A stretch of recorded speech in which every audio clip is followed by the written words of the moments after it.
যে বছর রাসূল মেরাজ করেছেন এই বছর রাসূলের জীবনে 3টা কষ্ট গেছে। কয়টা কষ্ট? 1 নম্বর কষ্ট হলো চাচা আবু তালেব মারা গেছে। অনেকে ভাবতেছেন চাচা মরলে ভাইস্তার কি? আপনারা চাচা মরলে কষ্ট পান? কথা হয় না। চাচা বললে খুব একটা কষ্ট হয়? আমি ছোট থেকে দেখছি আমার চাচা বাপের সাথে খালি গন্ডগোল করে। সামান্য 1 হাত জায়গার জন্য আমার বাবক ধরে মারছিল। তখন থেকে আমি খালি দোয়া করতাম চাচা মরলেই ভালো। কিন্তু আল্লাহর নবীর চাচা আবু তালেব যে মারা গেলেন, নবী এতই কান্না কানলেন, সাহাবীরা জিজ্ঞাসা করলেন, ইয়া রাসূলুল্লাহ, এই চাচা মরে যাওয়ার পরে আপনি এমন করে কেন কাঁদতেছেন? আল্লাহর নবী বললেন, মায়ের পেটে আমি এতিম হয়েছি, কিন্তু দুনিয়াতে আসার পর আমি এতিম ছিলাম না। মায়ের পেটে যখনই ছিলাম তখন আমার বাপ মরছে, কিন্তু এই দুনিয়াতে আসার পর আমি এতিম ছিলাম না। আমার চাচা আবু তালেব আমাকে এমন ভাবে লালন পালন করেছে, আমার যে বাবা নাই এটা আমি বুঝবারই পারিনি। সুবহানাল্লাহ কবেন না? সেই চাচা মারা গেলেন। চাচা মারা যাওয়ার কিছুদিন পরে নবীর দরদের বিবি খাদিজা বিদায় হলেন। আপনারা বলেন তো, আবু তালেব মারা গেলেন, খাদিজা বিদায় হলেন, এ কথা বলার পিছনে কারণ কি? মুসলমান হিসাবে এগুলো আমাদের জানা দরকার। যারা বেঈমান তারা মারা যায়, আর যারা ইমানদার তারা মারা যায় না, তারা বিদায় নেয়। জোরে কান সুবহানাল্লাহ। ইমানদারের বিদায় নেওয়া বুঝেন? মিশে মায়ায় বন্দি থাইকা করলাম কত খেলা, পশ্চিমে তাকিয়ে দেখো তোমার জীবনের ডুইবা গেল বেলা। আর একটা গানের মধ্যে বলা হয়েছে, পারে তোর বসত বাড়ি, ওই পারে তোর বাসা। যারা প্রকৃত মুসলমান হবে, দুনিয়ার বাড়ি তাদের বসত বাড়ি হবে, আর জান্নাত হবে তাদের বাসা। জোরে কান সুবহানাল্লাহ। তাহলে আমরা কি যারা ইমানদার তারা কি মরে যাব না বিদায় নিব? হ্যাঁ, বিদায় বিদায়। এই দুনিয়াটা হলো আমাদের জন্য জেলখানা। মুমিন মুসলমান দুনিয়াতে শান্তি খুঁজলে পাওয়া যাবে না। মুমিন মুসলমান শান্তি যদি পাবার চাও, মুসলমান হয়ে মারা যাও, শান্তির দরজা আল্লাহ তোমার জন্য খুলে দিবে। আল্লাহ কোরআনে বলেছেন, বাল তুসিরুনাল হায়াতাদ দুনিয়া ওয়াল আখিরাতু খায়রুন ওয়া আবকা। এই তুচ্ছ দুনিয়ার মোহে তোমরা পাগল হয়ো না। ঈমান নিয়ে যদি কবরে আসো, আমি চিরস্থায়ী আখিরাত তোমাদের জন্য সুন্দর করে সাজায়া দেব। তোমরা যেমন চাবে, ওয়ালা তাস্তাহি আনফুসুকুম, তোমরা যেমন ভাবে চাবে আমি আল্লাহ আখিরাত তেমন ভাবে তোমাদেরকে সাজায় দেব। সুবহানাল্লাহ। তাহলে আবু তালেব মারা যাওয়ার কারণ কি? আবু তালেব কি ঈমান নিয়ে মরছে না বেঈমান হয়ে মরছে? না, ঈমান নিয়ে না, বেঈমান। আসলে এটা একটা মারাত্মক, কিন্তু যে হিন্দুর ঘরে জন্ম নিয়ে মুসলমান হওয়া কঠিন, বিধর্মীর ঘরে জন্ম নিয়ে মুসলমান হওয়া খুবই কঠিন। আমাদের জন্য আল্লাহ কঠিনটা রাখে নাই, সরাসরি মুসলমানের ঘরে আমাদেরকে কবুল করছে। এই জন্যই তো মুসলমান হয়ে মরা আমাদের জন্য খুবই সহজ। 1000 বার নবী আবু তালেবকে বলেছে, চাচা একটা বার খালি বলেন লা ইলাহা ইল্লাল্লাহ মুহাম্মদ রাসূলুল্লাহ, আমি আপনার হাত ধরে জান্নাতে নিয়ে যাব। আমাদের নবীকে আল্লাহ এমন ক্ষমতা দিয়েছে, একজন জাহান্নামী ইমানদার মানুষকেও, ইমানদার হওয়া লাগবে, শর্ত হলো ইমান থাকা লাগবে। সে যদি জাহান্নামী হয়, নবী তাকে হাত ধরে জান্নাতে পৌঁছায় দেবে। এমন ক্ষমতা, মান জাল্লাযী ইয়াশফা ইনদাহু ইল্লা বিইজনিহি। আয়াতুল কুরসির আয়াতের অংশ তাফসীর করে দেখবেন। নবীকে আল্লাহ এত ক্ষমতা দিয়েছে যে ঈমান নিয়ে মরার পরে সে যদি জাহান্নামীও হয়, নবী তাকে হাত ধরে সুপারিশ করে জান্নাতে পৌঁছায় দিবে। কপাল কেমন আমাদের, মাশাআল্লাহ। তো চাচা সব কি বললো যে মরি যখন যাচ্ছি বাপ দাদার ধর্ম ছাড়বো না। মা খাদিজা বিদায় নেওয়ার কিছুদিন পরে নবী তায়েফে গেলেন। তায়েফবাসীরা নবীকে এত পাথর মারল, গোটা দেহ রক্তাক্ত হয়ে গেল। এই রক্ত শুকে গেছে, কিন্তু দেহের ঘায়ের দাগ এখনো শুকায়নি। এমন সময় আল্লাহ তাআলা নবীকে আল্লাহর আরশে নিয়ে গেলেন। জোরে করে সুবহানাল্লাহ। এখান থেকে আমরা কি বুঝলাম? যারা প্রকৃত মুসলমান হবে, নবীর উত্তরসূরি হবে, নবীর ওয়ারিস হবে, নবীর উম্মত হবে, এ দুনিয়াতে যত কষ্টই হোক, কষ্টের পরে আল্লাহ তাদেরকে আবার স্বস্তি দিবে, শান্তি দিবে। ঠিক কিনা বলেন? হ্যাঁ। তো ফেরেশতা জিবরাইল বললেন, খামাখা দুনিয়াতে গিয়ে কি হবে? খালি কষ্ট আর কষ্ট, আপনি আর যান না। বেহেশত থেকে বের না হলে আল্লাহ আপনাকে বার করে দিবে না। আল্লাহ নবী এত রাগ করলেন জিবরাইলের উপর, জিবরাইল কথা বলবা সাবধান হয়ে, তুমি ফেরেশতা, আমি নবী। আমি এমন একজন নবী, যেই নবী নিজের জন্য আমি কোনো কিছুই চিন্তা করি না। সুবহানাল্লাহ বলবেন না? আল্লাহ যদি আমাকে বলতো জান্নাতে থাকার জন্য ঢোকেন, আমি নবী জান্নাতে পা দিতাম না। কিন্তু আল্লাহ আমাকে বলছে দেখার জন্যে। আমি শুধু জান্নাত দেখার জন্য জান্নাতে প্রবেশ করেছি।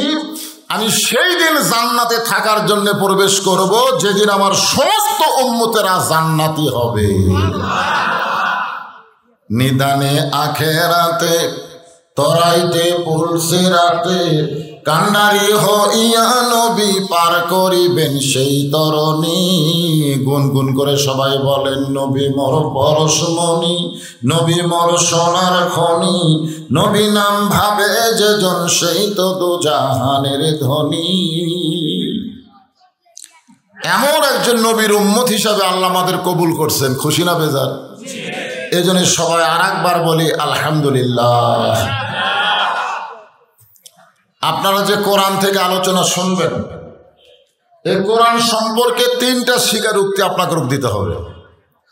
1 নম্বর স্বীকারোক্তি হলো এই কোরআনে কোনো সন্দেহ, সবাই বলা লাগবে। কেউ যদি জবান বন্ধ করে রাখেন তাহলে মনে হবে যে সন্দেহ আছে। জবান দিয়েছেন কে? তাহলে কোরআনের পক্ষে জবান খোলার দরকার আছে না নাই? আজকে বাংলার মুসলমান কোরআনের পক্ষে জবান খোলে না বলে প্রাইমারির দাম বেড়ে গেল, হাফেজি মাদ্রাসার দাম নাই। আজকে কোরআনের পক্ষে কথা বলে না বলে মানুষ নাকি বান্দরের গোষ্ঠী, এমন কথা শিক্ষার মধ্যে ঢুকাবার চাচ্ছিল। কিন্তু মুসলমান একটু সজাগ, বক্তার একটু সজাগ হওয়ার কারণে মোটামুটি সরকার সাইজ হচ্ছে। জোরে কোন কথা ঠিক কিনা? জবান খোলা লাগবে, বোবা শয়তান হলে চলবে। কয়েকদিন আগে গ্যাসের দাম ছিল 1300 টাকা বোতল, খালি জবান বন্ধ দেখে 1800 গেছে। এই জবান বন্ধ রাখলে জালেমেরা জুলুম করে আমাদেরকে শেষ করে দিবে। আমাদেরকে জবান খুলতে হবে। জোরে বলেন কথা ঠিক কিনা? জবান খুলতে হবে। সবাই বলবেন এই কোরআনে কোনো সন্দেহ, এই কোরআনে কোনো ধোঁকা, এই কোরআনে কোনো গোজামিল। মাশাআল্লাহ, আমরা সেই কোরআনের আলোচনা শুনব যেই কোরআন সম্পর্কে আল্লাহ বললেন, আনুনাজ্জিলু মিনাল কুরআনি মা হুয়া শিফাউ ওয়া রাহমাতুল লিল মুমিনিন। এর বাংলা স্লোগান কি? সব সমস্যার সমাধান দিতে পারে আল কোরআন। বিশ্বাস হয় না? হবে না তো, কারণ আজকেও 3 জন ছেলেকে পাগড়ি দেওয়া হবে। কয়টা? খোঁজলে দেখেন সব গরিবের সন্তান। আমার এই 36 বছর ওয়াজের বয়সে কত হাজার হাফেজের মাথার যে পাগড়ি বান্ধে দিছি। আল্লাহ যদি আমাকে বলে খালি পাগড়ি বান্ধার উসিলায় তো খালি মাফ করে দিলাম। কিন্তু সর্বনাশ কি জানেন, আজ পর্যন্ত কোন এমপির বেটার মাথার পাগড়ি বাঁধতে পারিনি। কোন ডিসিএসপির সন্তানের মাথায় আমি পাগড়ি বাঁধতে পারি নাই। সব সমস্যার সমাধানে কোরআন দেবে, অথচ বাংলার দরিদ্র জনগোষ্ঠী কোরআনের হাফেজ হয়, ধনীরা কোরআন থেকে বিমুখ হয়ে যায়। কোরআনের হক কথা আমরা বলবার গেলে আমাদের ত্রুটি চাইবা ধরতে চাই। জোরে কোন কথা ঠিক কিনা? আমি যদি এমপির ছেলে হতাম আমাকে পুলিশ ধরতো না। গত কয়েকদিন আগে আপনার ফেসবুকে ইউটিউবে দেখেন যে আমার ধরবার আসলো, আর পরশু দিন আমাকে উঠপারি দিল। কেন? গরিবের ছেল, গরিবের ছেল সারা জীবন চামড়া ফেতরা খেয়ে বড় হলো, এই কে আবার সুদের বিরুদ্ধে কয়, এই কেন কোরআনের আন্দোলনের কথা বলে। এই আপনারা বিশ্বাস করে বলেন সব সমস্যার সমাধানকে এই কোরআন দিতে পারে? মাশাআল্লাহ। করোনা যখন শুরু হচ্ছিল না, তখন কিন্তু প্রাইমারি বন্ধ হচ্ছিল, মাদ্রাসা বন্ধ হচ্ছিল না। তখন আমার এই মাদ্রাসায় প্রাইমারির পরে 36-37 জন ছাত্র ভর্তি হয়েছিল। আমি আল্লাহর কাছে দোয়া করছিলাম, আল্লাহ করোনা আরো বছর 10 থাক, কারণ প্রাইমারি বন্ধ থাকবে, মাদ্রাসা খোলা থাকবে, একটা ছাত্র প্রাইমারি থাকবি না, সব আমাকে মাদ্রাসা থাকবে। তোর কোন কথা ঠিক কিনা? কিন্তু না, দোয়া কবুল হয়নি।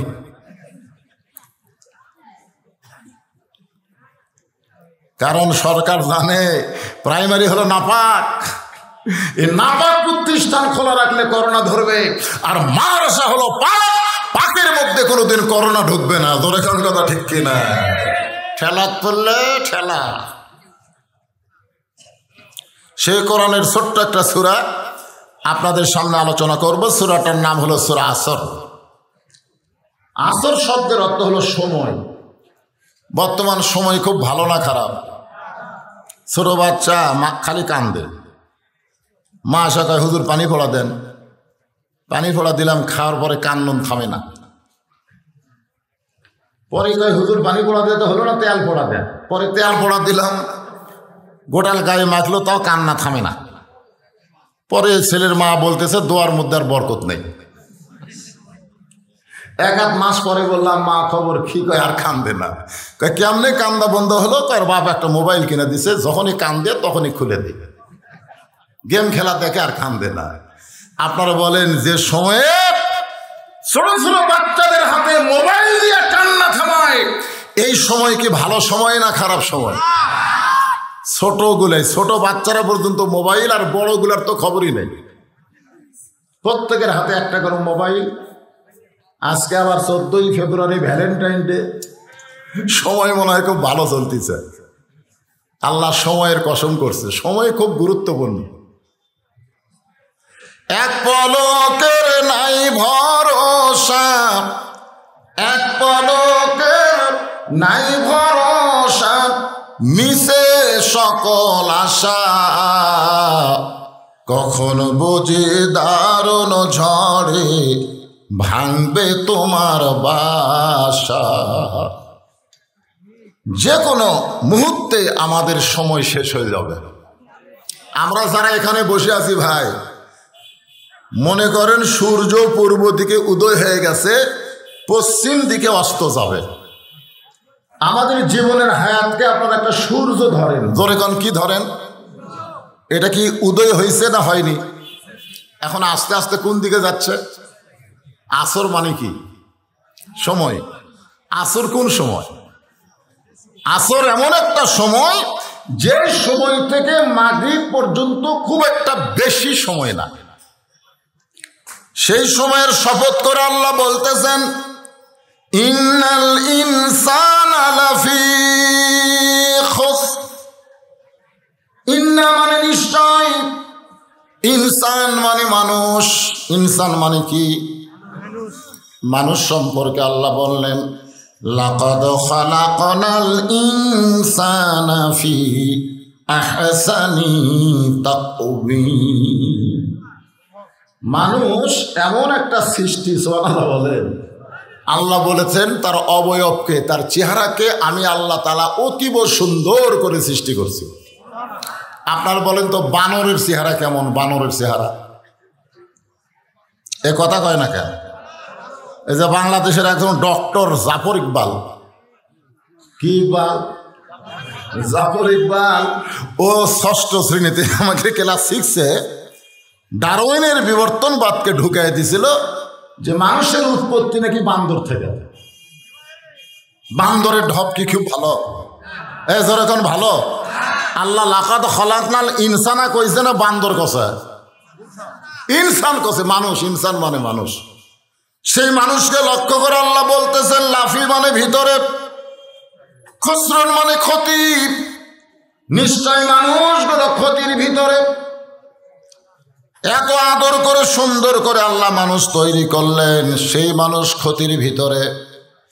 এ কথাটা বলার পিছনে আল্লাহর রাগ বোঝা যায় না দয়া বোঝা যায়?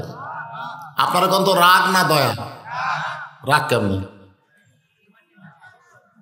ছেলে ব্যবসা করতেছে আর বাবা বলতেছে তোর লাভ হবে, এ তোর লাভ হবে, তুই যে দোকান দিলি তোর লাভ হবে। ছেলে কয় বাবা কোন কি লাভের জন্যই দোকান দিছি। করে দেখাই চিন্তা করতেছি তো লাভ হবে না, কারণ বর্তমান সময় এত খারাপ, ডাকি খায়া খায়া তোর দোকান ধ্বংস করে দেবে। আপনার বলেন তো বাপ তার সন্তানকে দয়া করে না রাগ করে? দয়া করেই বলতেছে বর্তমানে যে সময় চলতেছে এই সময়ে তো দোকানত খালি বাকি খাবি, দিবার চাই আর দিবি না, শেষে দেখবি ঘর আছে আর তবিল নেই। মুসা আলাইহিস সালাম রাস্তা দিয়ে যাচ্ছে, যাওয়ার সময় দেখে এক দোকানদার রাস্তায় বসে কাঁদতেছে। মুসা আলাইহিস সালাম বললে এই বেটাই দোকানদারি বাদ দে, ব্যবসা বাদ দে, ব্যবসা বাদ দে, তুই কান্দিস কেন? বলে কান্দার কারণ হলো ফেরাউনের বাবুর্চি আমার দোকানের বাকি খায়া খায়া সব শেষ। টাকা চালি গরম দেখায় আর খালি কয় আমার দল ক্ষমতাত আছে। আমার চিনিস? আমার দল ক্ষমতাত আছে। খালি ক্ষমতার দোহাই দিয়া দোকানত বাকি খায় সবই শেষ, এখন আমি রাস্তার বসে কান্দি। তো মুসা বলতেছে বাবুর্চি কোথায়? ওই যে যাচ্ছে দেখেন, হাতির মতন ধুলতেছে, বাকি খাই তো টাকা দেওয়া লাগে না। টাকা চালি কয় আমাকে চিনিস আমার দল ক্ষমতাত আছে। আপনার বলেন তো দল ক্ষমতাত আছে না আল্লাহ ক্ষমতাত আছে? আজকে আমাদের বাংলাদেশে অনেকে কিন্তু বলে অমুক দল ক্ষমতাত আছে। কেউ যদি বলে অমুক দল ক্ষমতাত আছে, বলা মাত্রই বেঈমান হয়ে যাবে। কথা বল না কেন? বলা মাত্রই শেষ, ওর আর ইমান নাই। কেউ যদি বলে আওয়ামী লীগ ক্ষমতাত আছে, বলা মাত্রই বেঈমান হয়ে যাবে। আওয়ামী লীগ ক্ষমতায় নাই, কোন দল ক্ষমতা নাই, ক্ষমতায় আছে আমার আল্লাহ। জোরে কোন ক্ষমতা কার? এ কথা কি আমি কইছি না আল্লাহ কইছে? সূরা মুলুকের প্রথমে পড়েন তাবারাকাল্লাযী বিয়াদিহিল মুলক ওয়া হুয়া আলা কুল্লি শাইইন কাদির। গোটা পৃথিবীর রাজত্ব, কর্তৃত্ব, মালিকানা কার হাতে? সমস্ত বিষয়ের উপরে ক্ষমতা কার? ওয়া হুয়া আলা কুল্লি শাইইন কাদির। সব বিষয়ের উপরে ক্ষমতা কার? তাহলে ক্ষমতাত কি আছে? দল আছে না আল্লাহ আছে? তো মুসা নবী ফেরাউনের বাবুর্চির সামনে দেবে টাকা দে, টাকা দে, ওই দোকান বাদ দে, রাস্তার কান্দে, টাকা দে। বাবুর্চি ওকে আমাকে চিনিস? আমার দল এখন ক্ষমতাত আছে রে। মুসা কয় আমাকে চিনিস? আমার আল্লাহ এখন ক্ষমতাত আছে। এই কইয়া বাম হাতে মারছে সরে, বাবুর্চি মরছে। আজকে বাংলাদেশে ফেরাউনের গোষ্ঠী বেড়ে গেছে। মুসার গোষ্ঠী না থাকার কারণে জালেমেরা জুলুম করে বাহিরে ঘরে, আলেমরা হক কথা বলে জেলখানায় যায়। জোরে কোন কথা ঠিক কিনা? ভাইরে মুসার গোষ্ঠী হওয়া লাগবে। এই দুই হাত খালি মোনাজাতের হাত না বাজান, সারা জীবন মোনাজাত করবো আল্লাহ।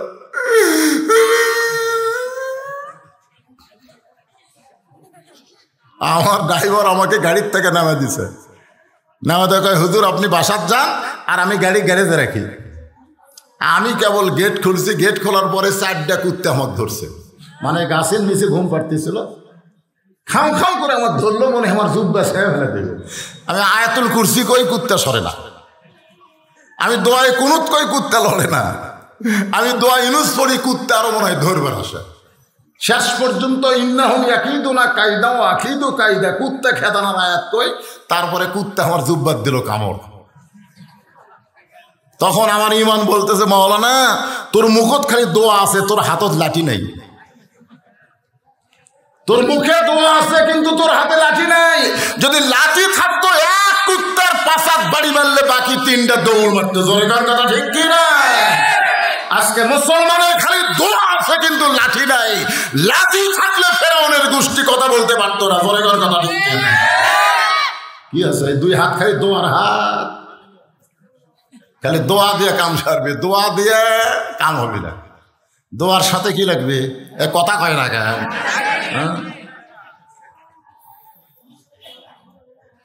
সময়ের কসম করে আল্লাহ বললেন নিশ্চয় মানুষগুলো ক্ষতির ভিতরে। আল্লাহ মানুষকে এত দয়া করে, যেখানে ইবাদতের কথা আল্লাহ বলেছেন, দেখেন ইবাদত করার সময় আল্লাহ বললেন ওয়ামা খালাকতুল জিন্না ওয়াল ইনসা ইল্লা লিয়াবুদুন। আমি জিন আর ইনসানকে ইবাদতের জন্য সৃষ্টি করছি, তাই কয়নি আল্লাহ? কারণ জিন আর ইনসান একত্র করেনি, কথা বুঝতেছেন না? কিন্তু যখন ক্ষতির কথা বললেন তখন আল্লাহর হয়তো বলা দরকার ছিল আগের আয়াত অনুযায়ী ইন্নাল জিন্না ওয়াল ইনসানা লাফি খুসর, নিশ্চয় জিন এবং মানুষ ক্ষতির ভিতরে। কিন্তু ইবাদতের কথা বলার সময় আল্লাহ জিন ইনসান বললেন, আর ক্ষতির কথা বলার সময় আল্লাহ জিনক বাদ দিয়া শুধু মানুষের কথা বললেন। কারণ মানুষকে আল্লাহ এত ভালোবাসে যে ভালোবাসার কারণে ক্ষতির কথা বলে মানুষকে ক্ষতি থেকে মুক্ত করতে চায়। সোনালা বলে এজন্য আমার সঙ্গে কেরে ভাই তোমাকে বসার জায়গা হচ্ছে না সোনার সানেরা, এই যারা পিছনে দাঁড়ায় আছেন আপনাদের বসার জায়গা নাই। কারণ বাংলাদেশ ছোট্ট দেশ, পৃথিবীর মানচিত্রে এত ছোট দেশে এত মানুষ আর কোনো দেশ নাই। 18 কোটি মানুষ এমন একটা দেশে বসবাস করে, এই যে গোলাকার একটা মানচিত্র আপনারা দেখেন নেই, ওর মধ্যে বাংলাদেশ খুঁজেই পাবেন না। বহু খুঁজতে খুঁজতে দেখে একটা বয়া লেখা আছে, এই লোক দিলে আর বাংলাদেশ নেই, এই লোক দিলে বাংলাদেশে দেখা যায়। আর সেই দেশে 18 কোটি মানুষ বসবাস করে, এরপরও 13 লক্ষ রোহিঙ্গা মুসলমানকে জায়গা দিছে এই বাংলাদেশ। এত ঘনবসতি, তারপরে রোহিঙ্গা মুসলমানকে জায়গা দেয়, আর যারা দাঁড়িয়ে আছে ওরা হামাকেরে ভাইরে। এরকম জায়গা দেওয়ার জন্য কি একটু চাপে বসা দরকার নাই? আছে না, ও আজ তো শুরুই হয়নি, একটু চাপে বসেন তো, একটু চাপে বসেন। হ্যাঁ চাপে বসেন, জিজ্ঞেস করেন, সামনে চাপেন বাবা, তোমরা বসো বসো বসো বসো, সূরা আসরের তাফসীর হবে, একটু বসো। হ্যাঁ সামনে চেপে বসেন আর জিকির করেন লা ইলাহা, মহব্বতে মহব্বতে লা। এদিকেও ডানে আছে, খালি ডানা নাই দেখা যায়, লা ইলাহা ইল্লাল্লাহ লা ইলাহা লা ইলাহা ইল্লাল্লাহ মুহাম্মাদুর রাসূলুল্লাহ সাল্লাল্লাহু আলাইহি ওয়াসাল্লাম। হইচই না, হইচই করলে হবে তাই। আল ইনসানু আশরাফুল কি মাখলুকাত, তার মানে কি নিশ্চয়ই মানুষ সমস্ত সৃষ্টির মধ্যে ভদ্র, মানুষের মতন ভদ্র আর কেউ নাই। একথা আল্লাহ কইছে ফেরেশতাদের কাছে। তোরা কি রে ফেরেশতা? আমার মানুষ হলো সবচাইতে ভদ্র। আর সেই মানুষ কোরআনের মাহফিল এসে হইছে করা যাবে? হ্যাঁ, জবান বন্ধ রেখে যখন সুবহানাল্লাহ বলবেন তখন করবেন। এখন একটু জবান বন্ধ রেখে হ্যাঁ মাশাআল্লাহ। আমি গত বছর মাগরিব থেকে একটা মাহফিল করছিলাম দুবলহাটে, মনে আছে আপনাদের? হাই রে, বিশাল একটা ফিল, তাও জায়গা হয় না। আর এইটুকুর মধ্যে কাম হলে রাতের মাহফিলে মানুষ কম হয়, কিন্তু মাগরিবের মাহফিলে সবাই আসে। এই জন্য জায়গা বড় করা লাগবে, ফাঁসি দিয়ে আরো জায়গা করছে ছোট। তো আসেন, যে কথা বলতেছিলাম একটু মনোযোগ দেন। আদর করে আল্লাহ মানুষকে তৈরি করেছেন, এই জন্য সকলে একটু আমার সঙ্গে গজলের সুরে বলবেন, সবাই বলবেন, আদর করে মানুষ আল্লাহ বানায়া কেমনে দিবেন ক্ষতির মধ্যে ফেলিয়া। এটা কইলে তো মজা লাগে, বারে কন না কেন আপনারা? আদর করে মানুষ আল্লাহ বানায়া কেমনে দিবেন ক্ষতির মধ্যে ফেলিয়া। ইল্লাল্লাযিনা আমানু ওয়া আমিলুস সালিহাত ওয়া তাওয়াসাউ বিল হক ওয়া তাওয়াসাউ বিস সবর। আল্লাহ বললেন, বান্দারে, তোদেরকে ক্ষতি থেকে বাঁচানোর জন্যে আমি 4টা বিষয় উপস্থাপন করলাম। এই 4টি কাজ যদি তোমরা করতে পারো তাহলে তোমরা ক্ষতির মধ্যে পড়বা না। কয়টা? 1 নম্বর হলো ঈমান। 1 নম্বর ঈমান। ঈমান যদি না থাকে আপনি যত ভালো মানুষ হন না কেন, আপনি ক্ষতি থেকে বাঁচতে পারবেন না। ক্ষতি থেকে বাঁচতে গেলে 1 নম্বর লাগবে ঈমান। যেরকম 1 নম্বর কি? সাহাবেরা জিজ্ঞাসা করলেন, ইয়া রাসূলুল্লাহ, ঈমান সম্পর্কে আমরা জানতে চাই। আল্লাহ রাসূল বললেন, ইকরার বিল লিসান, তাসদীক বিল জানান, আমল বিল আরকান। এরই নাম হলো ঈমান। ঈমানের ব্যাখ্যাটা এইভাবে করলেন, জবানে বলতে হবে লা ইলাহা ইল্লাল্লাহ, যেরকম লা ইলাহা ইল্লাল্লাহ, না ঝাঁকি দিয়েই কর, যত ঝাঁকি তত নেকি, বুঝেন না? লা ইলাহা ইল্লাল্লাহ, লা ইলাহা ইল্লাল্লাহ, লা ইলাহা ইল্লাল্লাহ। এই ঝাঁকির মতো মজা নাই। এত ঝাঁকি ছোট সামিয়ানার উপর যায়, দেখছেন? এমন ঝাঁকি দৌড়ে এসে ফিরক পাড়া ফেলে দেয়, পীরের কালি ল্যাঙ্গটি না থাকলে ভাই জনগণ সব দেখবার পাতরে। কি ঝাঁকি! এটা হলো ইকরার বিল লিসান, জবানে ঝাঁকি দিয়ে বলা লাগবে, জবানের মধ্যে ঝাঁকি থাকা লাগবে। আমার এলাকার এক শঙ্কর দাস হিন্দু মানুষ বলছে, আমাকে একদিন বলে, বাজান মুসলমানের কলমার দাম আছে। আমি বললাম, আপনি হিন্দু হয়ে মুসলমানের কলমার দাম কেমনে বোঝেন? বলে, যুদ্ধের সময় পাকিস্তান আর্মি যখন বাংলাদেশে ঢুকলো তখন আমরা হিন্দু হয়ে জিকির করলাম লা ইলাহা ইল্লাল্লাহ, লা ইলাহা ইল্লাল্লাহ, লা ইলাহা ইল্লাল্লাহ। আর্মিরা কয়, বিলকুল ঠিক হয়। খালি এই কলমা মুখে থাকার কারণে আর্মির গুলি থেকে আমরা বাঁচা গেছি বাবা। মুসলমানের কলমার দাম আছে রে। আমি বললাম, দাদা শুধু মুখে কলমা কয়ে যদি আর্মির গুলি থেকে বাঁচেন, এই কলেমা যদি কলিজার মধ্যে জায়গা দিবার পারেন, জাহান্নামের আগুন থেকে আল্লাহ বাঁচায়া দিবে। তাহলে শুধু মুখে কলমা বললে হবে না, তাসদীক বিল জানান, এই কলেমাটা কলিজার মধ্যে জায়গা দেওয়া লাগবে। কলিজার মধ্যে কলেমার জায়গা যখন হবে তখন ওই মানুষটার কাছে জীবনের চাইতে ঈমানের দাম বেশি হবে। কার দাম বেশি? জীবন না ঈমান? যেরকম জীবন না ঈমান। আজকে আমাদের বাংলাদেশে জীবন বাঁচান ফরজ, জীবন বাঁচান ফরজ। যে ভাবি হোক জীবন বাঁচান লাগবে, যে ভাবি হোক বাতিলের সঙ্গে আপোষ করে হোক ক্ষমা করক, বাঁচা লাগবে। যারা তাসদীক বিল জানান অর্জন করেছে, কলিজার মধ্যে যারা ঈমানের জায়গা দিয়েছে, দরকার হলে তারা মৃত্যুবরণ করবে, কিন্তু বাতিলের সঙ্গে এক মুহূর্তের জন্য তারা আপোষ করবে না। কুল জাল হক ওয়া যাহাকাল বাতিল ইন্নাল বাতিলা কানা যাহুকা। আপনি যদি চেষ্টা করেন জীবন বাঁচানোর, যতই চেষ্টা করেন আপনি জীবন বাঁচাবার পারবেন না। জীবন আপনি বাঁচাবার পারবেন নাকি পারবেন? আর তাসদিক বিল জেনান একজন ইমানদারের কাছে গিয়ে উকিল বলতেছে, এই হয়েছে না করে মনোযোগ দিয়ে শোনেন, তাসদিক বিল জেনানের ব্যাখ্যা হচ্ছে। তো উকিল বলতেছে, ভাই আপনার তো ফাঁসির রায় কার্যকর হবে, যে কোনো মুহূর্তে আপনার ফাঁসি হবে ভাই। যদি আপনি বাঁচবার চান তাহলে রাষ্ট্রপতির কাছে জীবন ভিক্ষা চান। রাষ্ট্রপতি যদি জীবন ভিক্ষা দেয় তাহলে আপনার ফাঁসি কার্যকর হবে না। তাসদিক বিল জেনানের ইমানদার মুচকি মুচকি হাসে। উকিল বলে, হাসেন কেন? বলে, হাসার কারণ হলো তোমার কথা শুনে হাসি লাগতেছে। তুমি কি কইলে? রাষ্ট্রপতির কাছে জীবন ভিক্ষা চাবো? আমি আমার জীবনে 3টা রাষ্ট্রপতিকে ক্ষমতার থাকা অবস্থায় মরা দেখছি।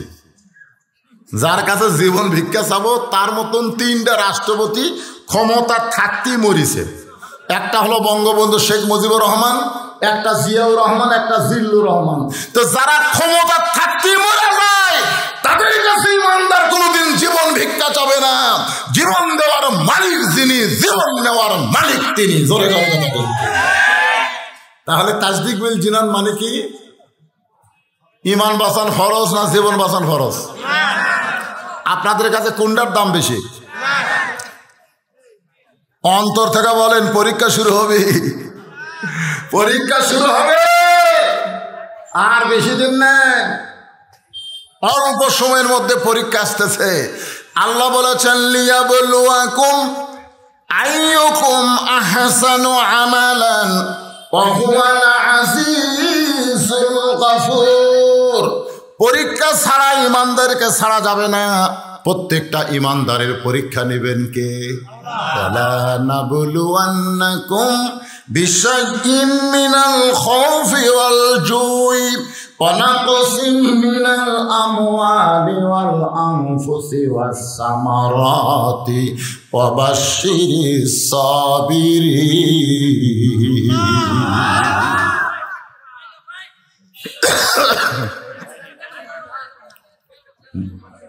জয়পুরহাট থেকে মুয়াজ্জিন আমাকে বলতে, হুজুর কেমন আছেন? আমি বললাম আলহামদুলিল্লাহ। ভাই তুমি কেমন আছো ভাই? কয় নাউজুবিল্লাহ। আমি বললাম নাউজুবিল্লাহ কেন? বলে, হুজুর আজান হচ্ছে, আকামত হচ্ছে, কিন্তু ইমাম নাই। আমি বলছি, আজান আকামত হচ্ছে, ইমাম নাই কেন? বলে, ইমামকে পুলিশ খুঁজতেছে।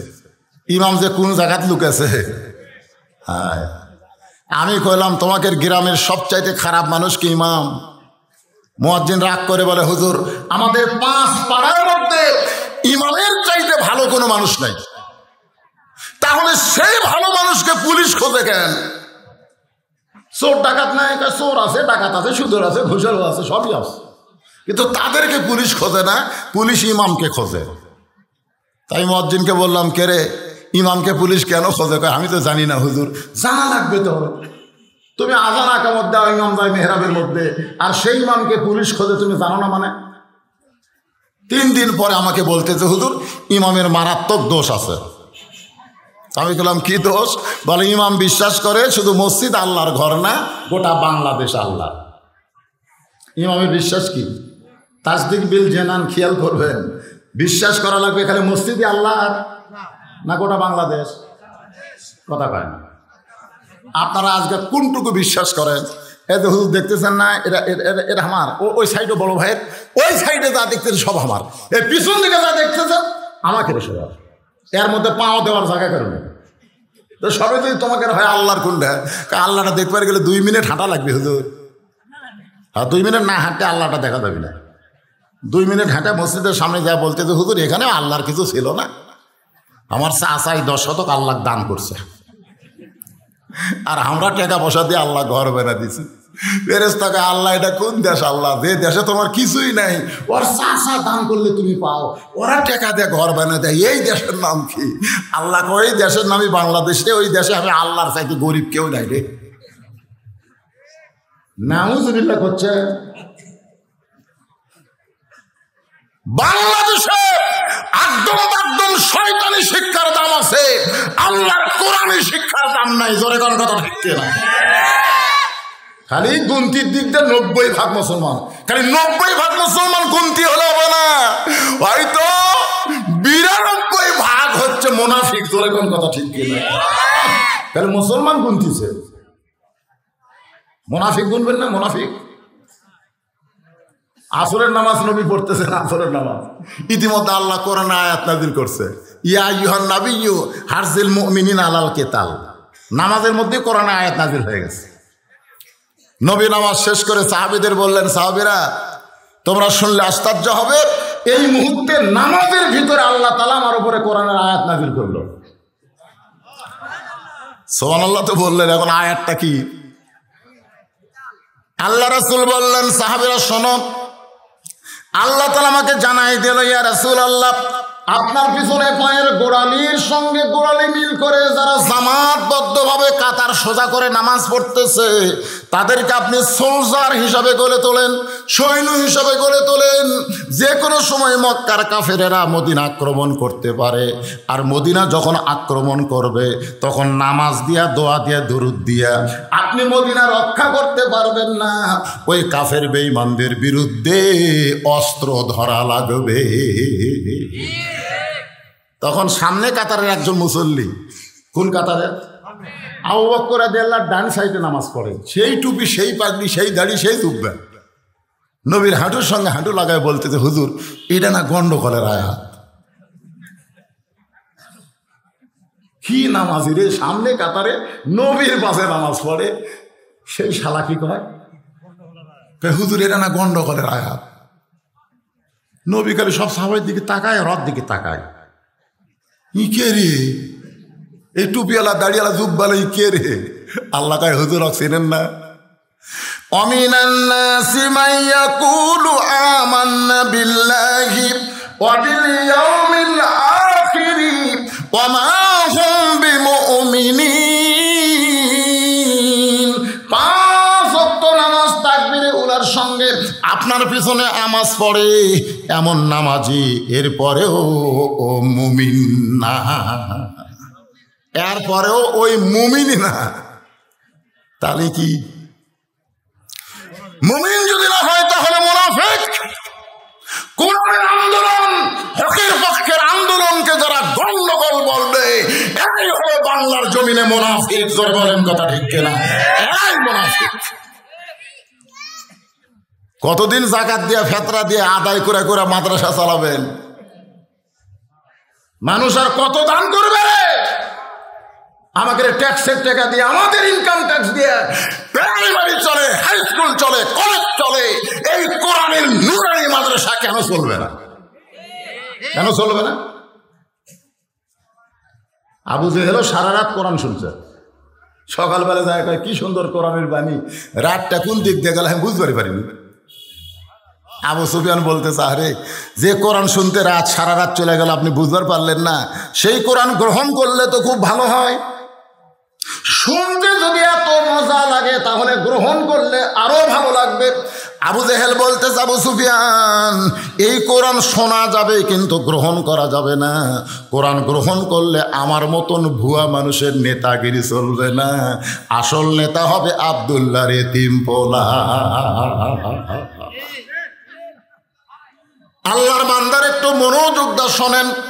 তাসদিক বিল জানান, কলিজার মধ্যে যখন ইমানের জায়গা হবে, ওই মানুষটা এক মুহূর্তের শূন্য বাতিলের সঙ্গে আপোষ করবে না, হকের উপরে জীবন দিবে, ইমানের সাথে দুনিয়া ছাড়বে।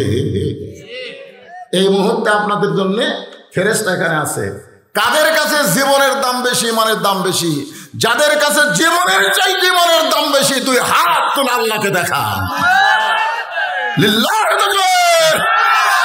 হাত নামান। দরকার হলে জীবন দিব কিন্তু ইমান যখন দরকার হলে জীবন দিব, কিন্তু ঈমান দিব। মাশাআল্লাহ। ঈমানের শেষ পর্যায়ে বলা হলো আমল বিল আরকান। তুমি যে ঈমান গ্রহণ করেছো সেই ঈমান অনুযায়ী তোমাকে আমল করা লাগবে। সূরা আসরের 2 নম্বর বিষয় হলো আমিলুস সলিহাত, নেক আমল করা লাগবে। শুধু আমল করলে হবে না, দয়াল বাবার দরবারেতে কেউ ফিরে না খালি হাতে। কত আমল আজকে বাংলাদেশত বাড়াছে, কত আমল, কত তরিকা। আল্লাহর হুকুম নবীর তরিকা, আল্লাহর হুকুম নবীর তরিকা। কার হুকুম? তরিকা কার? নবী ছাড়া অন্য কারো তরিকা মানা যাবে? আমি চিশতিয়া তরিকা, তুই কি রে? আমি কাদরিয়া, তুই কি রে? কই নকশবন্দি। কেন তো কত তরিকা বানাবার কে করল রে?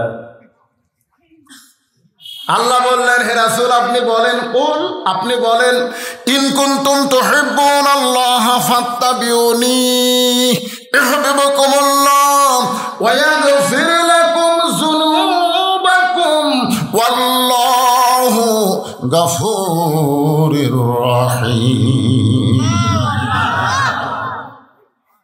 যদি আল্লাহর মহব্বত পাওয়ার চাও, আল্লাহর ইবাদত করবার চাও, আল্লাহর যদি গোলামীর জিন্দির আবদ্ধ হও, তাহলে নবীকে ইত্তেবা করো, নবীর তরিকা মোতাবেক চলো।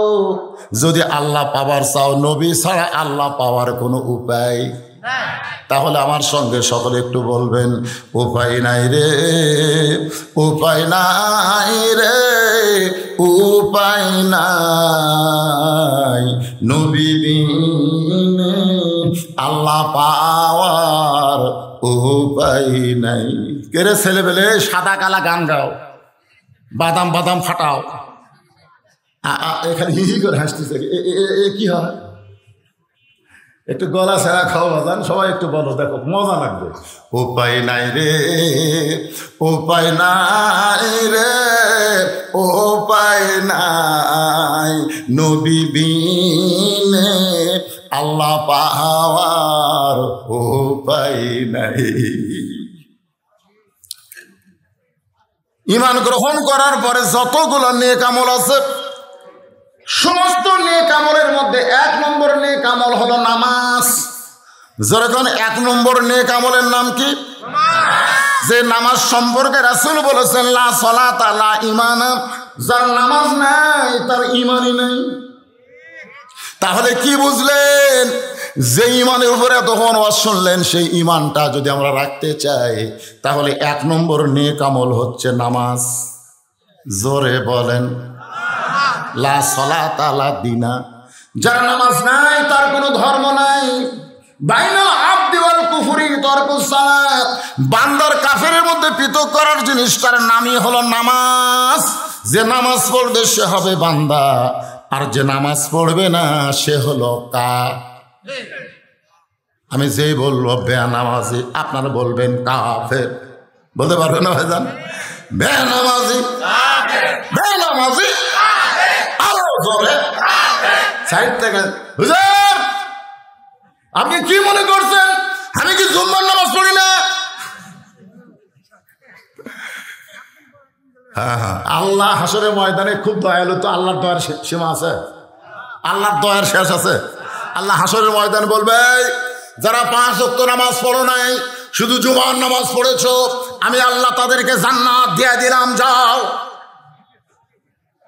তখন ওই 5 ওয়াক্ত পড়ে না, খালি জুম্মার শেষে যায় আগে বাড়াছে, এরা খুশি হয়ে মারবি দৌড়। কে রে 5 ওয়াক্ত না পড়লেও জান্নাত পাওয়া গেল রে। একেবারে জান্নাতের দরজা পর্যন্ত দৌড়ে যায়, দেখবে জান্নাতের দরজার বিশাল একটা তালা। তখন বলবে, আল্লাহ আমাকে জান্নাত দিলেন, তালা কেন? আল্লাহ বলতেছে, চাবি তোরকে কাছে আছে, দেখ চাবি তোরকে কাছে আছে, খুঁজে দেখ। তখন এই জুম্মায় পাঠি চাবি খুঁজবি, খুঁজে দেখবে চাবি আছে। আলহামদুলিল্লাহ চাবি আছে রে। এবার চাবি তালার মধ্যে ঢুকবে, কিন্তু ঘুরবি না, খালি ঢুকিয়েছে, ঘুরে না।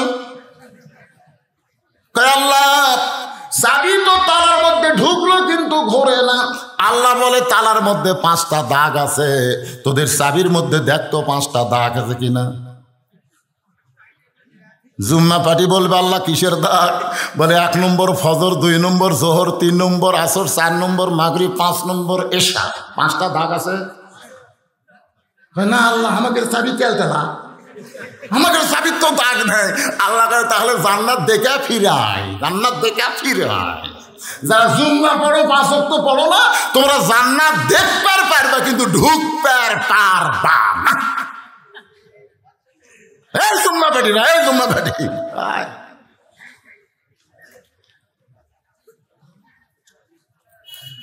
ফজর করে কাজা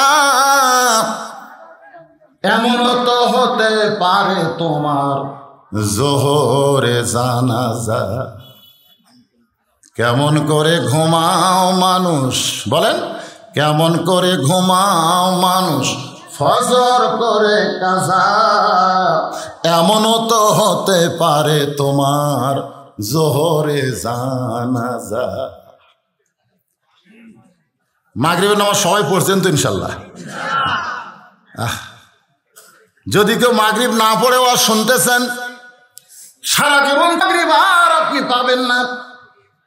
আপনার জীবন থেকে একটা নামাজ ফৌত হয়ে গেল, যদি আপনি তওবা করেন আল্লাহ বুঝি নাই, অবুঝ হয়ে নামাজ বাদ দিয়েছে, আল্লাহ মাফ করে দাও আমি তওবা করলাম, এশা থেকে আর বাকি জীবনে একটা নামাজ বাদ দেব না।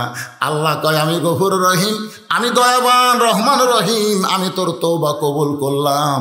তুই যদি আর নামাজ না বাদ দেস, যত নামাজ পড়িসনি আমি সব তোকে মাফ করে দিলাম।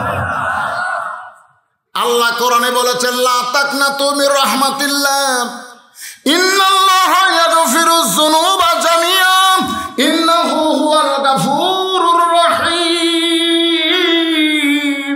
ইমাম গাজ্জালী বলেন এই একটা আয়াত যদি কোরআনে আমি না পাইতাম, আমি হার্ট ফেল করে মরে যেতাম, আমি হার্ট ফেল করে মরে যেতাম।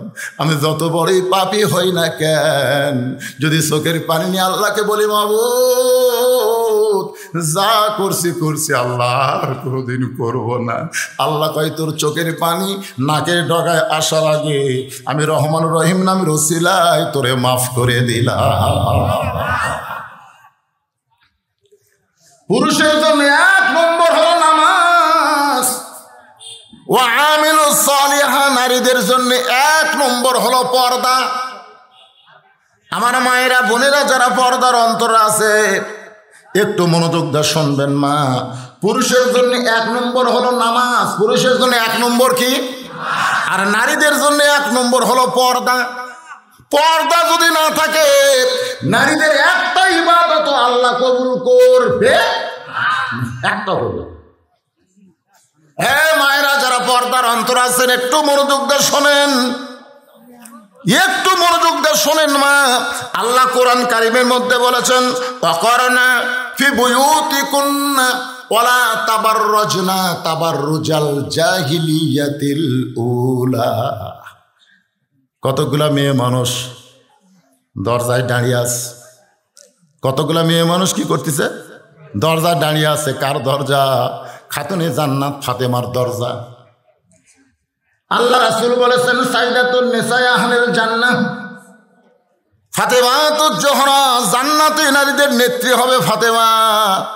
সেই ফাতেমার সঙ্গে দেখা করার জন্য কতগুলা মেয়ে মানুষ দরজায় দাঁড়িয়ে আছে, একটু জান্নাতি সর্দারিনীর সঙ্গে দেখা করবে, কিন্তু দরজা বন্ধ, দরজা বন্ধ। দরজার সামনে একটা ছোট্ট বাচ্চা খেলাধুলা করতেছে, দৌড়াদৌড়ি করতেছে। মেয়েদের মধ্যে একজন ডাক দিল, বাবু তোমার নাম কি? বলে আমার নাম হলো হোসাইন ইবনে আলী। মেয়েরা বুঝবার পারলো এটাই তো ফাতেমার সন্তান। বাবা আমরা তোমার মায়ের সঙ্গে দেখা করব, তুমি একটু দয়া করে তোমার মায়ের কাছে গিয়া আমাদের জন্য দরজা খোলার অনুমতি প্রার্থনা করো। হোসেন বলতেছে আপনাদের কোনো টেনশন নাই, একটু ধৈর্য ধরেন, আমি যাচ্ছি। খেলাধুলা বাদ দে হোসাইন ছোট্ট মানুষ দৌড় মারতেছে মায়ের ঘরে, কিন্তু মা তো অন্দর মহলে আছে। একটা ঘর পাড়ি দিয়া মায়ের ঘরে যাইতে হবে, যে ঘর পাড়ি দিয়া যাবে সেই ঘরে হযরত আলী আল্লাহর কোরআন তেলাওয়াত করতেছে। ইন্নামাল মুমিনুনা আল্লাযীনা ইযা যুকিরাল্লাহু ওয়াজিলাত কুলুবুহুম ওয়া ইযা তুলিয়াত আলাইহিম আয়াতুহু যাদাতুহুম ঈমানাও ওয়া আলা রাব্বিহিম ইয়াতাওয়াক্কালুন।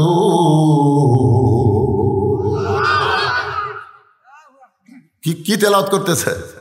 কোরআন শরীফ তেলাওয়াত করতেছে। ইতিমধ্যে হুসাইন বাইরে থেকে দৌড়ে আসে, মায়ের ঘরের দরজা যেই গেছে সঙ্গে সঙ্গে হযরত আলী কোরআন তেলাওয়াত বাদ দিয়ে বলে, থাম। কি বুঝলেন? আপনি যত ইবাদত করেন, আপনার ছেলেরা কি করতেছে, মেয়েরা কি করতেছে খেয়াল করার দরকার আছে না নাই? আপনি ফজর নামাজ পড়বার যাচ্ছেন, বুড়ে মানুষ, আপনি বাড়ির নামাজ পড়লেও চলবে, আপনাকে মসজিদ যাওয়া লাগবে। সরকারি চাকরি কি সারা জীবন করা লাগে? সারা জীবন সরকারি চাকরি করা লাগে? যখন চোখের পাওয়ার কমে গেছে, কানের পাওয়ার কমে গেছে, হাত কাঁপে, উড়াত খাড়া হয় না, সরকার কয় বসে থাকে বেতন খা। যৌবন বয়সে যারা 5 ওয়াক্ত নামাজ জামাতে পড়েছে, বুড়া বয়সে তাকে জামাতে না পড়লেও চলবে। তুমি যেখানেই পড়ো আল্লাহ তোমাকে পেনশনের সওয়াব দিবি। জোরে কোন কথা ঠিক কিনা? আর সেই বুড়া মসজিদে যাচ্ছে, যাওয়ার সময় চিন্তা করে, কে রে, আমার ছেলে 3টা পর্যন্ত আর্জেন্টিনার খেলা দেখলো, ও হো করলো, আর আজ সালাতু খায়রুম মিনান নাম শোনার পরে আমার ছেলে কোথায় গেল খেয়াল করার দরকার আছে না নাই? জোরে কোন আছে না নাই? তো জানলা দিয়ে তাকায় দেখে যে পাও নাই মাথাও নাই, মানে পাও নাই মাথাও নাই, কম্বলের মধ্যে মনে হয় চাউলের বস্তা ঢেকা তুলছে। বাপ খেয়াল করে আস্তে আস্তে দরজা খুলে, বিড়াল যেমন ইন্দুর ধরে এরকম আস্তে করে যায় কম্বল টান দিছে, কম্বল টান দে,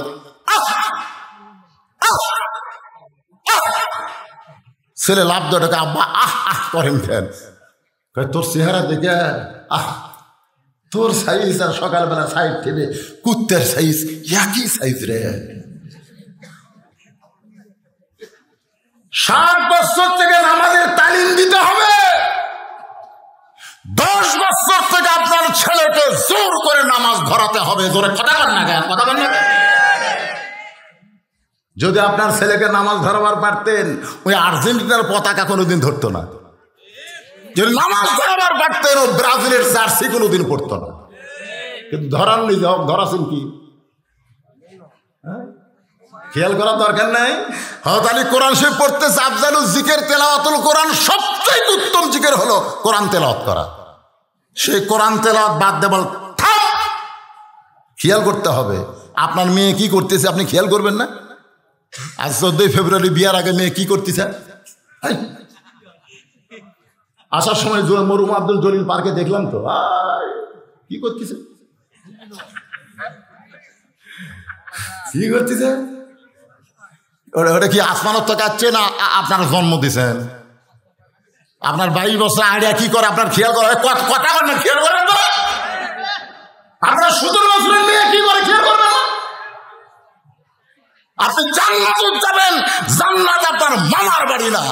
জান্নাতে যাইতে গেলে কু আনফুসাকুম ওয়া আহলিকুম নার, জাহান্নামের আগুন থেকে বাঁচতে হলে নিজে একলা বাঁচলে হবে না, হাল পরিবার নিয়ে বাঁচা লাগবে। জোরে কোন কথা ঠিক?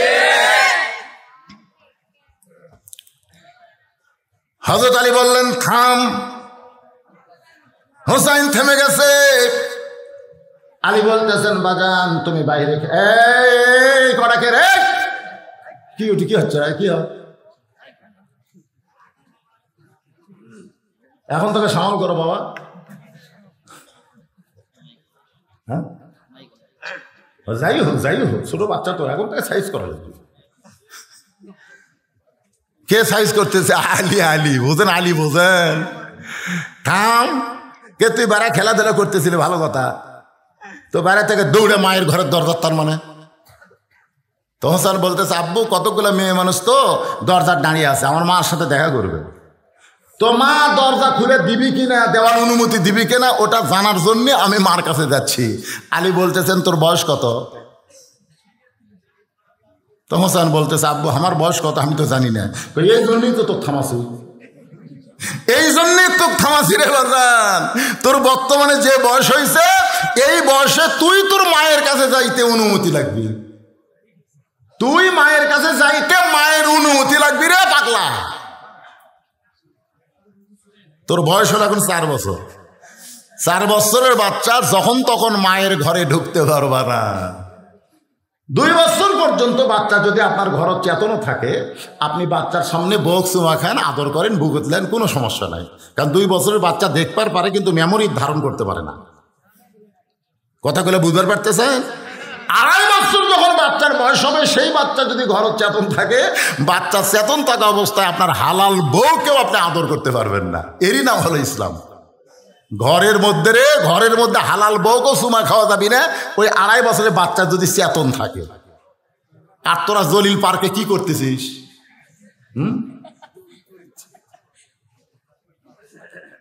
নিজের হালাল বউকেও 2.5 বছর বাচ্চার সামনে আদর করা যাবে না। বাচ্চা ঘুমাতে হবে, না হয় বাচ্চার দাদির কাছে নানির কাছে তাকে দিয়ে বউ চাপে ধরা লাগবে।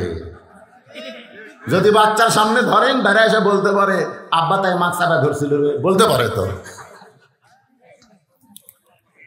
তাহলে তোমার বয়স কয় বছর? বলে 4 বছর। 4 বছরের বাচ্চা মায়ের কাছে যখন তখন ঢুকতে পারবা না। সন্তান যদি বড় হয় তাহলে মায়ের কাছে ঢুকতে গেলে মায়ের অনুমতি লাগবে।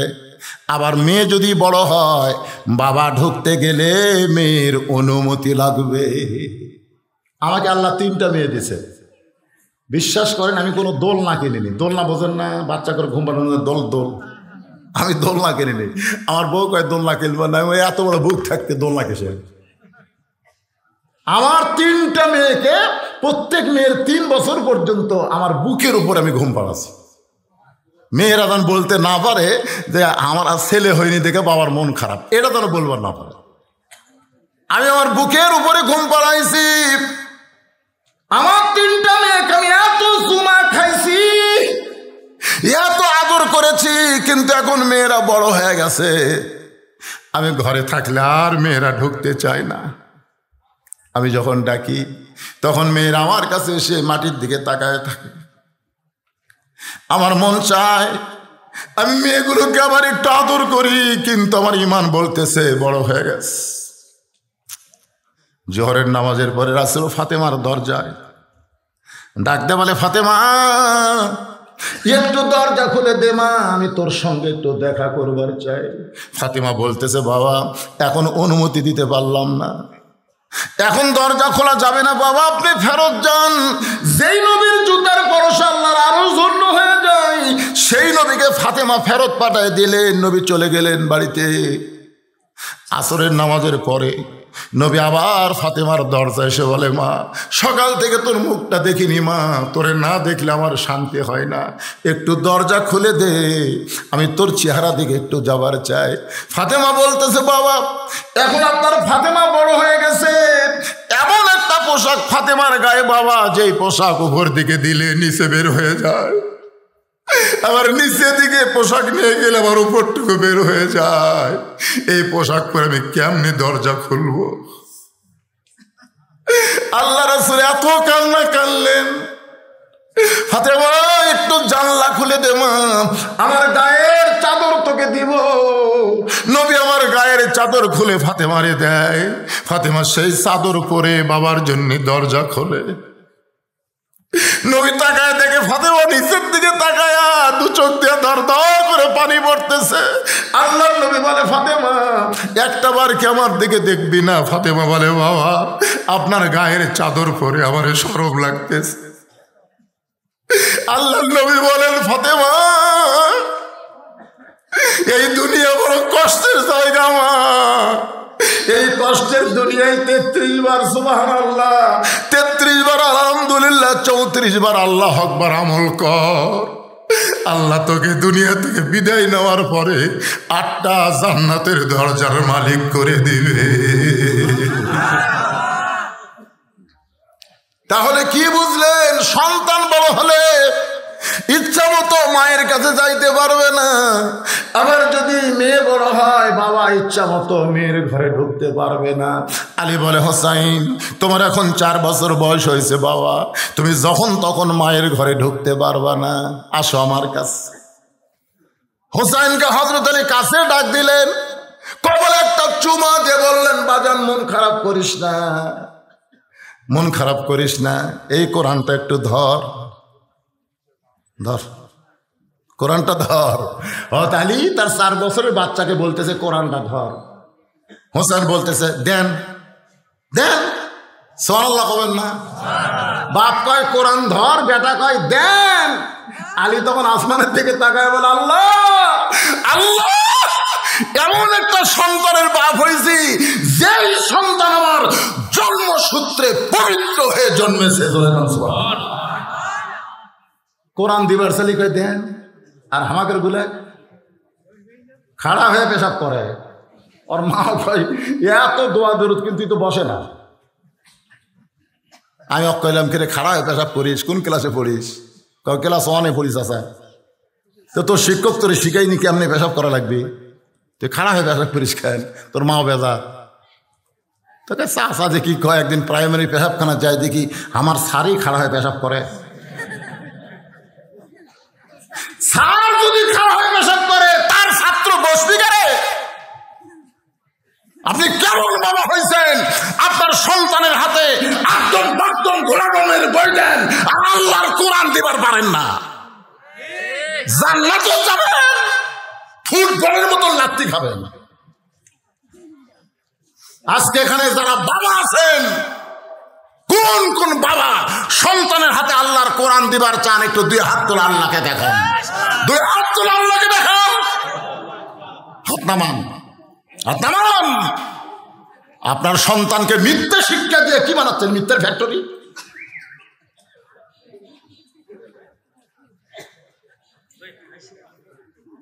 কি মন খারাপ করতে? আমি বলতেছে কোরআন ধর, দেন। সুবহানাল্লাহ সুবহানাল্লাহ। এই যে বসা 2 জন বসা ধরে পারবো? পারবো না রে, খাড়া হয়ে মুতিস। কে রে কোরআন ধর? তুমি পারবি, পারবেন না বাবা? হ্যাঁ রে, 3টা ছাত্র পাগলি দেওয়ার কুটি ওরা রে। একটু জনগণ দেখুক, জনগণ একটু দেখুক। টাকা পয়সা দিয়ে যে মাদ্রাসা তৈরি করেছেন, সে মাদ্রাসার ফসল দেখুক। শুধু কোরআন হাত ধরে নেই, 30 পারা কোরআন তারা হেফজ করেছে।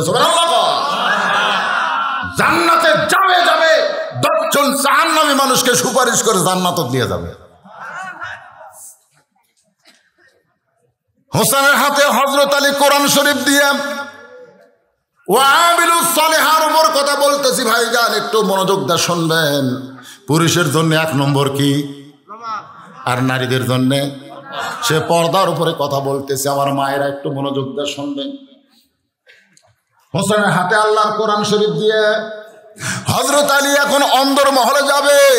আপনাদের কাছে আমি জানতে চাচ্ছি, একটু হিসাব করে বলেন তো, মেয়ে যদি বড় হয়, বাবা ঘরে ঢুকতে মেয়ের কি লাগবে? আর ছেলে যদি বড় হয়, মায়ের ঘরে ঢুকতে কি লাগবে? কিন্তু স্বামী যদি বইয়ের ঘরে ঢোকে, তাহলে কি লাগবে? লাগবে? মাশাআল্লাহ। তাহলে আপনারা তো ভালোই জানেন, স্বামী যখন তখন বইয়ের ঘরে ঢুকে পারবে না। এ কথা কন না, কেন পারবে না? বউ কার? আল্লাহ কি বলছে জানেন? এই যে 14 ফেব্রুয়ারি তারা পালন করে, নবী আমার ঘরের মধ্যে বসে আছে, ইতিমধ্যে মা আয়েশা নবীর ঘরে ঢুকছে। যেই ঘরে ঢুকছে, সঙ্গে সঙ্গে নবী আমার দাঁড়ায় দরজা বন্ধ করে দিচ্ছে। দরজা বন্ধ করতেই তো মা আয়েশা থরথর করে কাঁপতেছে। রাসূল কয় কাঁপো কেন? বলে কাঁপার কারণ হলো আপনার জুতার পরশে আল্লাহর আরো ধন্য আছে, যদি কোনো বেয়াদবি হয় হুজুর, এই জন্য শরীর কাঁপতেছে। আল্লাহ রাসূল কয় আয়েশা, একজন নবীর জুতার পরশে আল্লাহর আরো ধন্য আছে, একজন নবী। আয়েশা কয় হুজুর আপনি তো সেই নবী। আল্লাহ রাসূল কয় আয়েশা, আমি যতক্ষণ দরজা খোলা ছিল ততক্ষণ নবী ছিলাম, দরজা বন্ধ করলে কিসের নবী? দরজা বন্ধ করা মাত্র আমি স্বামী, তুমি বউ, আসো কোলাকুলি করে আসো। মা আয়েশা দৌড়েছে নবীর মুখে মাথা রেখে, আল্লাহ রে, আমার নবী খালি বিশ্ব নবী নয়, স্বামী ফেরেশতা জিবরাইলকে আল্লাহ কয় যা যা নবীর কাছে যা। জিবরাইল কয় কি হয়েছে আল্লাহ? কই নবী ঘরের মধ্যে যে আমল করতেছে আমার আল্লাহর আরশ পর্যন্ত খুশিতে টকবক হয়ে কাঁপতেছে। জিবরাইল চমকে উঠছে, নবী কি আমল করে রে? ও আমেলু সলেহা, নবী কি আমল করতেছে যে আরশ কাঁপতেছে? নবী কি আমল করতেছে? 14 ফেব্রুয়ারি কোরআনের আয়াত নাজির হলো, শোনেন, হুন্না লিবাসুল লাকুম ওয়া আনতুম লিবাসুল লাহুন্না। ভালোবাসা পোশাকের মতন, পোশাক যেমন সব সময় তোমার শরীরে থাকবে, ভালোবাসা সব সময় তোমার কলিজায় থাকবে। পুরো দিবসকে নিয়ে ভালোবাসা হবে না। জোরে বলেন কথা ঠিক? খারাপ হবে তিনজন, কোন তিনটা? এ ফাঁকত আসো বাবা, আসো ময়নারে আসো।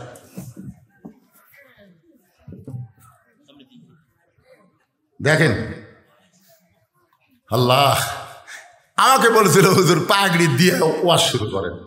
কে রে পাগলা? ওয়াজের শুরুতে মানুষ ছিল, তো তখন পাগড়ি দিলে জনগণ বুঝবার পারবি যে আমরা টাকা পয়সা দান করি, মাসা কি করে। এখন জনগণ ফুলফল হয়ে গেছে, এই মুহূর্তে ওদের মাথাতে একটু পাগড়ি দেই নাকি কম, তারপরে বাকি ওয়াজ চলবে। যতক্ষণ বসে থাকবেন ওয়াজ বন্ধ হবে না, ওয়াজ চলতেই থাকবে। শিকারপুরের জনগণ আমার কলজাতে ভালোবাসে রে। সুবহানাল্লাহ। এশার নামাজ হবি না? হবি না? কি কর? আল্লাহ রাসূল এশার নামাজ দেরিতে পড়া পছন্দ করছে। আজকে একটু দেরি করে পড়েন, 1 ঘন্টা পর পড়েন, অসুবিধা নেই। আলহামদুলিল্লাহ। নাম কয়ে দেন, নাম কয়ে দেন, পাঠিয়ে দেবো। আলহামদুলিল্লাহ। শিকারপুর হাফেজে মাদ্রাসা এবছরও 3 জন হাফেজে কোরআনকে সর্বশেষ পাঠ্যক্রম করবেন। 1 নম্বর নাম ঘোষণা করতেছি মোহাম্মদ আসিফ, পিতা মোহাম্মদ আবু মুসা, নাম নজিবুর, আনা বঞ্চতলা জেলা নওগাঁ। আগে বানানোর কাজে আমাদের প্রধান মেহমানের সাথে প্রধান অতিথি এবং জোড়াটি হাফেজে মাদ্রাসা মহতামে সহযোগিতা করবেন ইনশাআল্লাহ।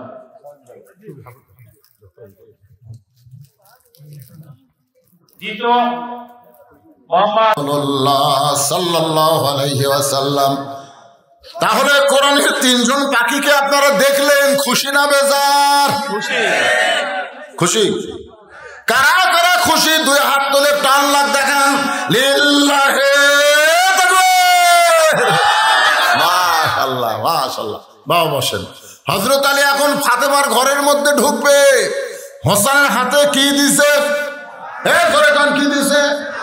ছোট বাচ্চার হাতে যদি কোরআন দেওয়া হয়, আপনার বলেন তো এই বাচ্চা পবিত্র থাকে না অপবিত্র হয়? বুঝবার পারতেছেন না? এটা ধরবার গেলে কি হওয়া লাগবে? লা ইয়ামুসসু ইল্লাল মুতাহহারুন। স্পর্শই করা যাবে না যতক্ষণ তুমি পবিত্র না হবা। এবার হযরত আলী ফাতেমার ঘরের মধ্যে ঢুকতেছেন। কি হয়েছে? হ্যাঁ, হযরত আলী ফাতেমার ঘরের মধ্যে ঢুকতেছেন। অনুমতি লাগবে? হ্যাঁ, অনুমতি লাগবে। অন্তর্মহলের দরজা খুলেছে। যেই মাত্র হযরত আলী দরজা খুলেছে, তাকায় দেখে ফাতেমা বাম হাতে জাতা ঘুরায় আর ডান হাতে আল্লাহর কোরআন তেলাওয়াত করতেছে। সুবহানাল্লাহ, জোরে বলেন না। বাম হাতে জাতা ঘুরায় আর ডান হাতে আল্লাহর কোরআন তেলাওয়াত করে। হযরত আলী ফাতেমার এই দৃশ্য দেখার পরে মনে মনে বলতেছে, মাবুদ, আমার ঘরে খাট নাই, পালং নাই, আমার ঘরে টাকা নাই, পয়সা নাই, ধন নাই, দৌলত নাই, কিন্তু আমার ভাঙ্গা ঘরে এমন একটা নিয়ামত বউ পাইছি যে বউটার কারণে আমার ঘরটা যেন দুনিয়ার জান্নাত হয়ে গেছে। সঙ্গে সঙ্গে হযরত আলীর জবান ফসকে বের হয়ে গেছে। বলবার চাই নাই, কিন্তু জবান ফসকে বের হয়ে গেল। রব্বানা পড়েন, রব্বানা আতিনা ফিদ দুনিয়া হাসানাতাও ওয়া ফিল আখিরাতি হাসানা ওয়া কিনা আযাবান নার। জবান ফসকে যেই মাত্র বের হয়ে গেছে সঙ্গে সঙ্গে ফাতেমা জাতা ঘুরান বন্ধ, কোরআন তেলাওয়াত করা বন্ধ, জাতা ঘুরান বন্ধ, কোরআন তেলাওয়াত করা বন্ধ। কারণ স্বামী যখন বইয়ের ঘরের দরজায় আসবে তখন বিবির জন্য কোনো কাজ করা যাবে না, একটা মাত্র কাজই হলো স্বামীকে আনন্দ দেওয়া। সুবহানাল্লাহ কর না কেন? সুবহানাল্লাহ মানে এই বউ পান দিছে। সুবহানাল্লাহ এমনি মুখ আসবি, বউ ডাকতেছে রহিমা, স্বামী ডাকতেছে রহিমা, কথা কয় না, কে গো রহিমা, সোনার পাখি রহিমা, কি এত ডাকেন, আমার কাম নাই? আরে মেয়া শোন, স্বামী যখন ডাকে নফল নামাজ পড়লেও নামাজ বাদ দিয়ে স্বামীর ডাকে উত্তর দেওয়া লাগবে। শুধু ফরজ নামাজ পড়লে স্বামী ডাকলে উত্তর দেওয়া যাবে না, নফল নামাজ পড়তে স্বামী যদি ডাকে রহিমা, নামাজ পড়া অবস্থায় কি গো উত্তর দেওয়া লাগবে। আল্লাহ রাসূল কইছে ফাতেমা শোনো, আল্লাহ ছাড়া কাউকে যদি সেজদা দেওয়ার হুকুম থাকতো তাহলে তোমাকে বলতাম হাসান হোসেনের বাপের পাঁও সেজদা করো, কিন্তু আল্লাহ ছাড়া কাউকে সেজদা দেওয়া যাবে না। এই কথার দ্বারা নবী বুঝাইলেন আল্লাহর পরে মেয়েদের কাছে সবচাইতে দামি হলো তার স্বামী। আর আমাদের গুলা খালি স্টার জলসার দি বাংলালে ব্যস্ত হয়ে গেছে। স্বামী কয় ভাত দাও, কয় ইন্নাল্লাহ মা সাবিরিন, একটু ধৈর্য ধরো। স্বামী কয় কিসের ধৈর্য? বলে স্টার জলসা শুরু হচ্ছে 8 ঘন্টা। স্বামী এখন ঘরের মধ্যে বলতেছে ইন্নাল্লাহ মা সাবিরিন, ইন্নাল্লাহ মা সাবিরিন, ধৈর্য ধরছে স্বামী। বউ স্টার জলসা দেখতেছে। 8 ঘন্টা পরে কে গো, 8 ঘন্টা তো হয়ে গেল, এখন খাবার দাও। ধৈর্য যখন ধরলেই তাহলে আর 8 ঘন্টা ধরো। আবার কি বলে এইবার শুরু হয়েছে জি বাংলা, তাহলে চাপাত লাগতে পারে দরকার। মায়েরা কবি বদল যেতে পারবেন শেষ আর যার না। তোমরা নিষেধ করলে কি হবে, মরদ গুলো আমাকে ছাড়বি না, জোরে করে কথা ঠিক না? কিন্তু আমিও ফেসবুকে দিয়ে দিছি যে আগামী বছর থেকে আমাকে আর কেউ দাওয়াত দিবেন না, আমি আর ওয়াজ করব না। আমার মেয়েরা আমার পাও ধরে যা কান্দন, আব্বা আপনি মরে যাচ্ছেন, আব্বা এত অসুস্থ, আর ওয়াজ করেন না আব্বা। এই জন্য আমি এটাই শেষ দেখা। এই শিকার পরে লোকেরা কালো মানুষটাকে শেষ দেখা দেখেন, শেষ দেখা আর দেখা হচ্ছে না। সামনে বার থেকে এখন ওই যে দাওয়াত দিবে রাইছে, আমি জোরহাত করে বলছি বাবা আগামী বছরের কোনো দাওয়াত নেওয়া যাবে না, আমার পজিশন ভালো না, গ্যারান্টি নাই, খালি ওয়াজ মিস হয়। একটা ওয়াজ মিস হলে জনগণতা গাল দেয়। এইদিকে রানীনগরে একটা মাহফিলে আমি 11 বছর লাগাতার ওয়াজ করছি, 11 বছর। আচ্ছা 11 বছর ওয়াজ করছি। এবার অসুস্থ হওয়ার কারণে হাসপাতালে ছিলাম, যাতে পারিনি, হাইরে গায়ে 11 বছর ওয়াজ করলাম, অসুস্থর কারণে একবার আসে পারি। তোরা তো রাগ করিস কেন? বক্তারা কি মানুষ নয়? আপনার যদি দেখেন আমি পাঞ্জাবি খুললে সবার চোখতে পানি বাড়াবেন। আমার গোটা দেহ গোটা ঘা হয়ে গেছে, রক্তের প্লাটিলেট কমে যাওয়াতে, ডায়াবেটিস অনিয়ন্ত্রণ, আর এই যে প্রশাসনিক চাপ খালি ধরবার চাই। এই যে ইউটিউবেরা জানে শিবগঞ্জের মধ্যে পুলিশ আসছে ধরবার, কমিটির লোকেরা এত ভীত বুঝলেন। আমার 2 মাইল টানে লেগেছে, জুতিয়া খুলে পড়ে গেছে ভাই, আড়া জঙ্গল খালি হুজুর পুলিশ আলো, হুজুর পুলিশ। 2 মাইল টানে লেগে 15 কিলো আমার হুন্ডেত করে ঠান্ডার মধ্যে এক ওই যে তেলের পাম্পের ঘর ঢুকে থছে। আমার চোখ দেখানি পানি পড়তেছে, আল্লাহ চোখ ডাকা ছিনে টান করে ঘরে। আর আমরা কোরআনের পাখি, আমাকে পুলিশ ধরে, কি দরকার রে ওয়াজ করবো না রে? আফসোস শেষ ওয়াজ শোনেন, রাগ করতেছেন, কি করবেন? দোয়া করেন। হ্যাঁ, অনেক বক্তারা আগেই টাকা না দিলে টেজার যাও না, তখন তো বলবো সেদের রিপোর্ট আছে, 17 বছর আমাকে এমন ঠকাছেন, উপরে খালি 500 টাকা, ভিতরে খালি 10 টাকা দিচ্ছেন, এইরকম মোটা করে দিছে। হুজুর টাকা কোনো জায়গা নাই, হুজুর রামু গুনিনি পকেটে তুলছি। 17টা বছর হক ঠকাছেন রে, একটা টাকা চাইলেনি। এই মানুষ অসুস্থ হয়ে গেছে, প্রাণ খোলা দোয়া করেন বাবা, প্রাণ খোলা দোয়া করেন, আল্লাহ যেন সুস্থ করে। সবাই কেন আমিন। আপনাদের জন্য আমি দোয়া করি, আল্লাহ আপনাদেরও সুস্থ রাখুক। বাজান যে কথা বলতেছিলাম একটু খেয়াল করেন। সঙ্গে সঙ্গে ফাতেমা জাতা ঘুরান বন্ধ, কোরআন তেলাওয়াত বন্ধ করে স্বামীর সামনে দাঁড়ায়া বুড়া আঙ্গুলে ভর দিয়া হযরত আলীর কপালে একটা চুমা খাইছে। জোরে কোন সুবহানাল্লাহ। এর নাম হলো আনন্দ দেওয়া। জোরে কোন কি দেওয়া? জাতা ঘুরানো বন্ধ করছে, কোরআন তেলাওয়াত বন্ধ করে পায়ের বুড়া আঙ্গুলে ভর দিয়ে স্বামীর কপালে একটা চুমা খাইছে। আল্লাহ রাসূল বলেছেন, বউ যদি তোমার কপালে চুমা খায়, তুমি বইয়ের এমন এক জায়গার চুমা খাবা, একটা ওমরা হজের সওয়াব পাবা। সেই জায়গা হলো এই যে দুই ভুরু নেই, এই যে দুই ভুরু, এই দুই ভুরুর মাঝখানে একটা চুমা দেবেন। হাসতেছেন মানে আপনার বইয়ের তাই বলে আবার 14 ফেব্রুয়ারি পালন করেন। আপনার বইয়ের দুই ভুরুর মাঝখানে একটা চুমা দিবেন, একটা ওমরা হজের সওয়াব পাবেন। সুবহানাল্লাহ। বাপায়ের মুখের দিকে মহব্বতের নজর দিলে হজের সওয়াব, আর বইয়ের দুই ভুরুর মাঝখানে চুমা দিলে ওমরা হজের সওয়াব।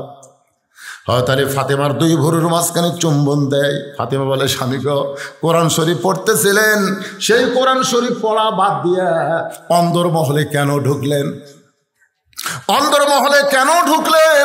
আপনি তো কোরআন শরীফ পড়তেছিলেন, কারণ মরদ মানুষ কোরআন পড়লে অনেক লোকেরা শুনতে পাবে, কারণ পুরুষ মানুষ জোরে কোরআন পড়া যাবে, কিন্তু মেয়ে মানুষ যখন কোরআন পড়বে শুধু মেয়েদের কান পর্যন্ত শব্দ যাবে, পরপুরুষকে শোনানো যাবে। কি কথা বুঝলেন? তাহলে হযরত আলী যখন কোরআন পড়েছে, ফাতেমা ঘরের মধ্যে থেকে শুনবার পাইছে, সেই কোরআন পড়া বাদ দিয়ে অন্দরমহলে কেন ঢুকলেন? হযরত আলী বলতেছেন, ফাতেমা, তোমার ছোট্ট ছেলে হোসাইন, যেই বলেছে তোমার ছোট্ট ছেলে হোসাইন, সঙ্গে সঙ্গে ফাতেমা থর থর করে কাঁপতেছে। আলী বলে, ফাতেমা, হোসাইনের নামটা শুনি এমন করে কেন কাঁপতেছ? ফাতেমা বলে, স্বামী গো, আমার বাবা আমার কানে কানে বলেছে, ফাতেমা তুই কি জানিস ফাতেমা, আমি নবী যখন দুনিয়া থেকে বিদায় নিব, বলতো ফাতেমা সবচাইতে বেশি কষ্ট কে পাবে?